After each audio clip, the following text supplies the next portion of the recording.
올해 3월 말 기준 서울 내 등록임대 아파트는 모두 5만 945호로 집계됩니다. 이 중 거의 2만 호 가까이가 올해면 의무 임대 기간이 끝나고 2028년 7월이면 대부분 의무 임대 대상에서 풀려납니다.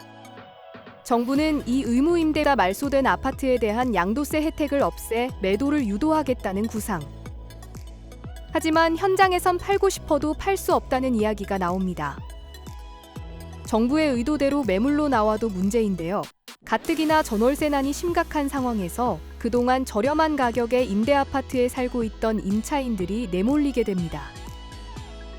사실상 제로섬 게임이나 다름없다는 지적과 함께 결국은 신규 공급이 중요하다는 목소리가 나옵니다. 정부는 등록임대 제도 개편을 공급 확대의 돌파구로 보고 있는데요. 하지만 전월세 시장 불안이라는 부작용이 예상되는 만큼 시장 충격을 최소화하면서 공급을 늘릴 수 있는 보완책 마련이 과제로 남았습니다.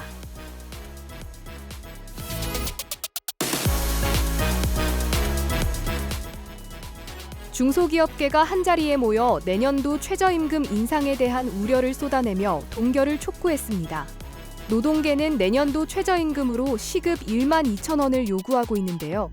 올해 최저임금보다 약 16.3% 높은 수치로 현실화될 경우 역대 최고 수준의 최저임금이 됩니다.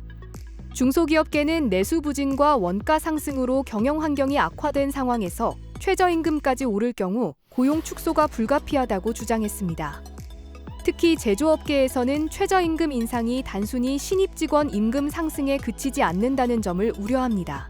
최저임금이 오르면 경력직 임금도 함께 올려야 해서 숙련 기술자와 신입 직원 간 임금 격차가 줄어드는 이른바 임금 역전 현상이 발생할 수 있다는 이유에서입니다. 소상공인들도 인건비 부담이 이미 한계 수준에 이르렀다고 토로했습니다. 편의점 업계는 인건비 부담으로 직원 채용을 줄이고 점주가 직접 장시간 근무하는 사례가 늘고 있다고 주장했는데요. 반면 노동계는 물가 상승과 생계비 부담을 고려하면 최저임금 인상이 불가피하다는 입장인데요.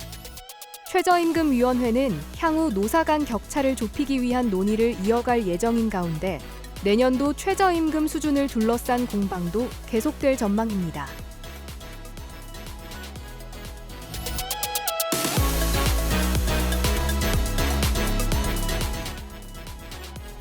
코스닥 시장의 주축인 바이오 종목이 반도체 초호황에 밀려 소외받고 있는 가운데 정책적 수급에 대한 기대가 큽니다.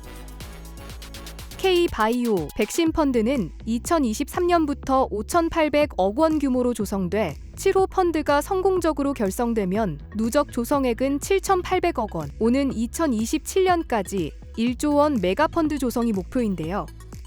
투자 대상은 국내 바이오 헬스 기업과 백신 관련 혁신 기술, 제조 공정 개발 기술 관련 기업입니다. 앞서 K바이오 백신 펀드는 기업 52곳을 대상으로 2,500억 원 규모의 투자를 집행했고 3곳의 신규 상장을 이끌어낸 바 있습니다.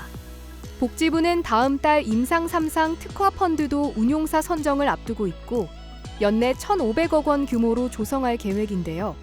임상에 진입하는 바이오 벤처부터 기술 수출, 신약까지 기업의 돈이 마르지 않도록 지원하겠다는 구상입니다.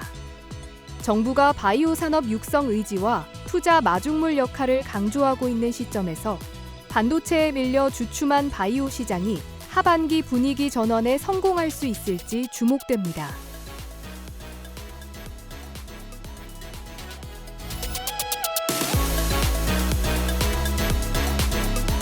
K 열풍에 힘입어 올해 한국을 찾는 외국인 관광객은 2천만 명을 넘을 것으로 전망됩니다. 관광객들 사이에선 단순 쇼핑을 넘어 한국에서만 경험할 수 있는 체험형 매장이 새 관광 명소로 떠오르고 있는데요.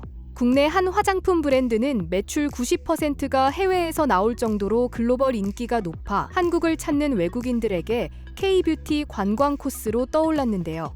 단체 관광객보다 개별 자유여행객이 늘면서 유통업계는 오프라인 매장을 외국인 고객과의 접점으로 활용하고 있습니다. 피부 진단과 한국식 메이크업 체험 등을 운영하는 한 오프라인 매장은 세일 기간 한국을 재방문한 단골 고객이 매년 2배씩 늘어날 정도입니다. 백화점도 김밥과 잡채 같은 한식 쿠킹 클래스를 여는 등 K컬처를 이식 체험까지 확장하고 있는데요. K컬처를 직접 경험하려는 발길이 늘어나면서 오프라인 매장도 한층 진화하고 있습니다.